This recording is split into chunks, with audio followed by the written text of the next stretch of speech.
تاریخ میں بعض تحریکیں ایسی ہیں جو صرف احتجاج یا جلسوں تک محدود نہیں رہیں۔ وقت گزرنے کے ساتھ وہ ایک بڑے عوامی بیانیے کی شکل اختیار کر گئی۔ آزاد جموں کشمیر میں جوائنٹ عوامی ایکشن کمیٹی کا نام بھی گزشتہ چند برسوں میں اسی انداز سے ابھر کر سامنے آیا۔ ایک ایسا پلیٹ فارم جس سے مہنگائی، بجلی کے نرخوں، آٹے کی قیمتوں، بے روزگاری اور عوامی مسائل کو بنیاد بنا کر ہزاروں لوگوں کو سڑکوں پر لا کھڑا کیا۔ دیکھتے ہی دیکھتے یہ تحریک آزاد کشمیر کے چھوٹے قصبوں سے نکل کر پورے خطے کی سب سے زیادہ زیر بحث عوامی قوت بن گئی۔ آج اس کے حامی اسے عوامی حقوق کی جدوجہد قرار دیتے ہیں، جبکہ ناقدین اسے ریاستی معاملات میں مداخلت اور حکومت پر دباؤ ڈالنے والی تحریک سمجھتے ہیں۔ حکومت کی جانب سے اب اسے کالعدم قرار دیے جانے کے بعد ایک بار پھر یہ تنظیم سیاسی اور عوامی بحث کا مرکز بن چکی ہے۔ جوائنٹ عوامی ایکشن کمیٹی در حقیقت روایتی سیاسی جماعت نہیں، مختلف سماجی، تجارتی، طلبہ، وکلاء، ٹرانسپورٹرز اور شہری تنظیموں کا ایک مشترکہ پلیٹ فارم ہے۔ اس اتحاد کی تشکیل اس وقت ہوئی جب مختلف طبقوں نے محسوس کیا کہ عوامی مسائل کے حل کے لیے ایک مشترکہ آواز کی ضرورت ہے۔ ابتدا میں اس کے اجتماعات محدود نوعیت کے تھے، لیکن معاشی دباؤ بڑھنے کے ساتھ اس کے جلسوں اور احتجاجی سرگرمیوں میں عوامی شرکت بڑھتی چلی گئی۔ اس تحریک کے نمایاں رہنماؤں میں شوکت نواز میر کا نام سب سے زیادہ لیا جاتا ہے۔ انہیں عوامی ایکشن کمیٹی کا مرکزی اور سب سے مؤثر چہرہ سمجھا جاتا ہے۔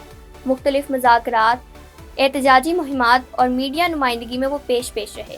اس کے علاوہ عمر نذیر کشمیری، امتیاز اسلم اور دیگر رہنما بھی مختلف مراحل میں تحریک کے اہم چہرے بنے۔ چونکہ یہ اتحاد مختلف تنظیموں پر مشتمل ہے، اس لیے یہاں قیادت کسی ایک فرد تک محدود نہیں رہی۔ مختلف علاقوں اور شعبوں کے نمائندے اس میں کردار ادا کرتے رہے۔ یہی وجہ ہے کہ وقتاً فوقتاً بعض رہنماؤں کے فعال یا غیر فعال ہونے کے باوجود تحریک مکمل طور پر ختم نہیں ہوئی اور اس کا تنظیمی ڈھانچہ برقرار رہا۔ عوامی ایکشن کمیٹی کے بنیادی مطالبات میں سب سے اہم مطالبہ بجلی کے نرخوں میں کمی تھا۔ تنظیم کا موقف رہا کہ آزاد کشمیر کے قدرتی وسائل خصوصاً پن بجلی کے منصوبوں سے پورا ملک فائدہ اٹھاتا ہے، لیکن مقامی عوام مہنگی بجلی خریدنے پر مجبور ہیں۔ اس کے علاوہ آٹے پر سبسڈی، غیر ضروری ٹیکسوں کا خاتمہ، سرکاری اخراجات میں کمی، حکمران طبقے کے مراعات محدود کرنے اور عوامی فلاحی اقدامات بڑھانے جیسے مطالبات بھی مسلسل سامنے آتے رہے۔ 2023 کے دوران تحریک نے اپنی تنظیم سازی پر توجہ دی، جبکہ 2024 میں یہ ایک بڑے عوامی دباؤ کی شکل اختیار کر گئی۔ مختلف شہروں میں شٹر ڈاؤن ہڑتالیں ہوئیں، کاروباری مراکز بند رہے اور ہزاروں افراد احتجاجی مظاہروں میں شریک ہوئے۔ بعض مقامات پر صورتحال کشیدہ بھی ہوئی اور قانون نافذ کرنے والے اداروں اور مظاہرین کے درمیان تصادم کے واقعات پیش آئے۔ ان واقعات میں جانی نقصان بھی ہوا، جس کے بعد معاملہ مزید سنگین ہو گیا۔ یہی وہ وقت تھا جب آزاد جموں کشمیر کی تاریخ میں پہلی مرتبہ ایک عوامی معاشی تحریک نے حکومتی سطح پر بڑے فیصلوں کو متاثر کیا۔ بڑھتے ہوئے عوامی دباؤ کے بعد حکومت اور عوامی ایکشن کمیٹی کے درمیان مذاکرات کا سلسلہ شروع ہوا۔ کئی ادوار کے مذاکرات کے بعد بعض مطالبات تسلیم کیے گئے اور حکومت نے عوامی ریلیف کے لیے اقدامات کا اعلان کیا۔ اس دوران بجلی کے نرخوں اور آٹے کی قیمتوں کے حوالے سے ریلیف پیکیج بھی سامنے آیا، جسے تحریک اپنی بڑی کامیابی قرار دیتی ہے۔ عوامی ایکشن کمیٹی کے رہنماؤں کا کہنا تھا کہ اگر عوام سڑکوں پر نہ نکلتے تو یہ رعایتیں کبھی نہ ملتی۔ تاہم حکومت اور تحریک کے درمیان اختلافات مکمل طور پر ختم نہ ہو سکے۔ عوامی ایکشن کمیٹی مسلسل یہ موقف اختیار کرتی رہی کہ حکومتی وعدوں پر مکمل عمل درآمد نہیں ہوا، جبکہ حکومتی حلقے بعض احتجاجی سرگرمیوں کو غیر ضروری دباؤ اور انتشار کی کوشش قرار دیتے رہے۔ یہی کشیدگی 2025 اور پھر 2026 تک مختلف شکلوں میں برقرار رہی۔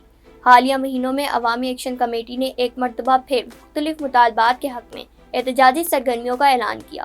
بعض شہروں میں جلسے، ریلیاں اور ہڑتالوں کی کال دی گئی۔ حکومت کا موقف تھا کہ بار بار کی ہڑتالوں سے کاروباری سرگرمیاں متاثر ہو رہی ہیں، سرکاری امور میں رکاوٹ پیدا ہو رہی ہے اور امن و امان کے مسائل جنم لے رہے ہیں۔ دوسری طرف عوامی ایکشن کمیٹی کا کہنا تھا کہ احتجاج ہر شہری کا جمہوری حق ہے اور وہ صرف عوامی مسائل اجاگر کر رہے ہیں۔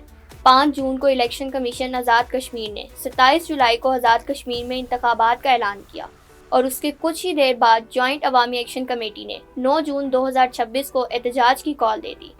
اگلے ہی روز 6 جون کو آزاد جموں کشمیر حکومت نے جوائنٹ عوامی ایکشن کمیٹی کو کالعدم قرار دیتے ہوئے اسے انسداد دہشت گردی قانون کے تحت فرسٹ شیڈول میں شامل کر دیا۔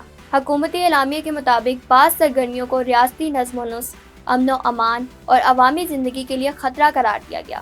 اس فیصلے کے بعد سیاسی حلقوں، قانونی ماہرین اور سول سوسائٹی میں شدید بحث شروع ہو گئی۔ بعض حلقوں نے حکومتی اقدام کی حمایت کی، جبکہ دیگر نے اسے شہری آزادیوں اور احتجاج کے حق کے خلاف قرار دیا۔ کالعدم قرار دیے جانے کے بعد سب سے اہم سوال یہ پیدا ہوا کہ اب عوامی ایکشن کمیٹی کا مستقبل کیا ہوگا۔ حکومتی فیصلے کے بعد تنظیم سے وابستہ رہنماؤں اور کارکنوں کے خلاف قانونی کارروائیوں کے امکانات پر بحث شروع ہوئی۔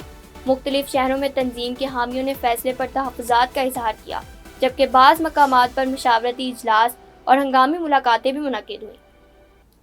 تنظیم کے رہنماؤں نے اشارہ دیا کہ وہ قانونی اور آئینی راستے اختیار کرتے ہوئے اپنے موقف کا دفاع کریں گے۔ سیاسی مبصرین کے مطابق کالعدم قرار دیے جانے کے بعد عوامی ایکشن کمیٹی دو بڑے چیلنجز کا سامنا کر رہی ہے۔ پہلا چیلنج اپنی تنظیمی ساکھ کو برقرار رکھنا اور دوسرا عوامی حمایت کو قائم رکھنا ہے۔ تاریخ بتاتی ہے کہ جب بھی کسی عوامی تحریک پر پابندی لگائی جاتی ہے تو اس کے اثرات صرف تنظیم تک محدود نہیں رہتے، پورے سیاسی ماحول پر مرتب ہوتے ہیں۔ یہی وجہ ہے کہ آزاد کشمیر میں بھی اس فیصلے کے ممکنہ اثرات پر مسلسل بحث جاری ہے۔ بعض تجزیہ کاروں کا خیال ہے کہ اگر حکومت اور عوامی ایکشن کمیٹی کے درمیان مذاکرات کا راستہ دوبارہ کھلتا ہے تو کشیدگی میں کمی آ سکتی ہے، جبکہ بعض مبصرین کے مطابق حالیہ فیصلے کے بعد دونوں فریقوں کے درمیان فاصلے مزید بڑھ سکتے ہیں۔ یہی وجہ ہے کہ آنے والے ہفتے اور مہینے آزاد کشمیر کی سیاست کے لیے انتہائی اہم سمجھے جا رہے ہیں۔ دلچسپ بات یہ ہے کہ چند برس قبل تک جو پلیٹ فارم صرف بجلی کے بلوں اور آٹے کی قیمتوں کے خلاف احتجاج کرتا دکھائی دیتا تھا، آج وہ آزاد کشمیر کی سب سے زیادہ زیر بحث عوامی تحریک بن چکا ہے۔ اس کے حامی اسے عوام کی آواز قرار دیتے ہیں، جبکہ مخالفین اسے ریاستی استحکام کے لیے چیلنج سمجھتے ہیں۔ تاہم اس حقیقت سے انکار ممکن نہیں کہ عوامی ایکشن کمیٹی نے آزاد کشمیر میں وسائل کی تقسیم، عوامی حقوق، مہنگائی، حکمرانی اور ریاستی پالیسیوں کے حوالے سے ایک ایسی بحث چھیڑ دی ہے جو اب محض ایک تنظیم تک محدود نہیں رہی، پورے خطے کے سیاسی مستقبل سے جڑ چکی ہے۔ اب سب کی نظریں اس بات پر مرکوز ہیں کہ کالعدم قرار دیے جانے کے بعد یہ تنازع کس سمت جاتا ہے۔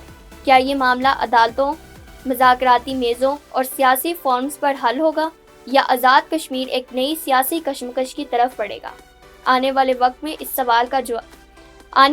اس سوال کا جواب دے گا، لیکن فی الحال جوائنٹ عوامی ایکشن کمیٹی آزاد کشمیر کے سیاسی منظرنامے کا سب سے زیادہ زیر بحث موضوع بن چکی ہے اور اس کے گرد ہونے والی پیش رفت پورے خطے کی توجہ کا مرکز بنی ہوئی ہے۔